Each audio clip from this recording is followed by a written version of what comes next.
I just finished Troy by Stephen Fry.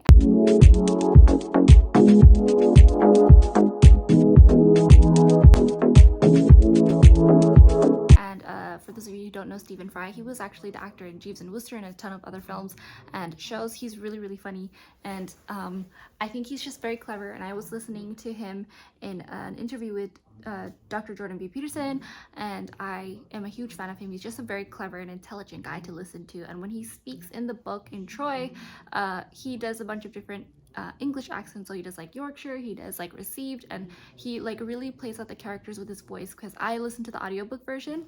And this is the third installment of his I think it's a trilogy or just a series, I'm not sure, I have to check, but this is the third installment. First was Myths, then was Heroes, and then now Troy. So he tells the story of the rise and fall of Troy, and it's full of tragic heroes, intoxicating love stories, as it says here on Amazon, an unstoppable force of fate. There is no conflict more iconic than the Trojan War. Troy is the story of the epic battle told by Fry.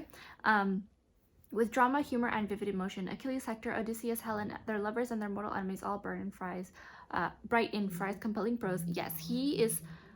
The way he writes things is like very silly, like kind of how a funny dad would tell his kids, but it's like very loving, it's very objective, and it's very like polite, as I don't know, like it's very kind about it. I mean, he talks about really devastating stories that the gods go through, and the demigods and the mortals, and sometimes the mortals, I notice in the book, are more gracious than the gods. It's funny, and the gods are more spiteful, and where like these pagan gods are so different from like Christian gods and Christian leaders and gods and gods. And so because it's a trinity. So where like in Christianity, gods are all good and all kind and all knowing, or that's synonymous over there. But sorry, I'm tired, it's late, and you can hear there's a movie on in the background because someone's watching in the living room. Sorry, it's kind of loud, and I'm here in my office.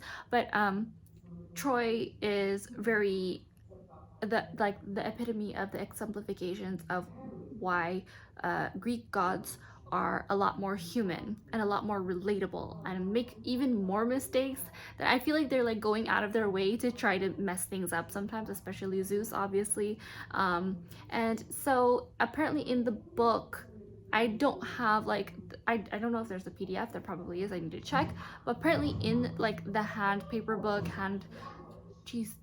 that movie's loud, hardcover book, there's like illustrations that are classical and beautiful, and I think his voice, like, because the audiobook is him actually saying it. It's not some voiceover actor. So when you hear his voice, when you hear the original author's voice telling the story, you hear how it's supposed to be read, you hear what they're trying to really say, not someone else's interpretation of syntax and diction. And so he's very like sing-song too. So when you hear it, it really does make a difference in how I think the book is read. And the stories, yes, they are timeless for fans of Neil Gaiman's Norse mythology.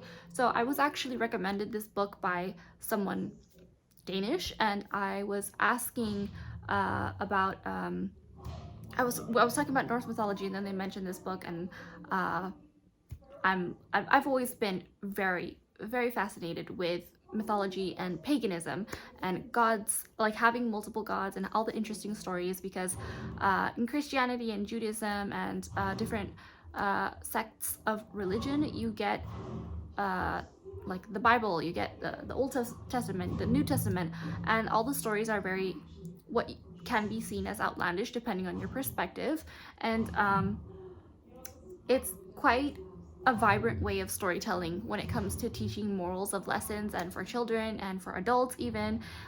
So I really enjoyed this book. I highly recommend that you should get it. And there are a lot of names, because there's a lot of Greek gods, there's a lot of like mortals that they are involved with, and just like the engagement of all these characters, and all like there's just so much going on.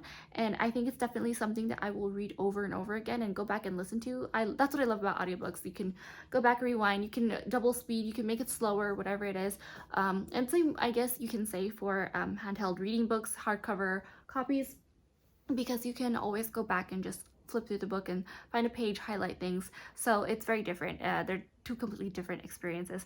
So let me know what you think in the comments below, if you've read the book or if you started it or if you finished it, whatever you is on your mind, what you want to get off your chest about Stephen Fry or the Greek myths reimagined. And give this a like and share this out into the ether so that people can find this book and enjoy it themselves also. Thank you so much for watching, and I'll see you next time.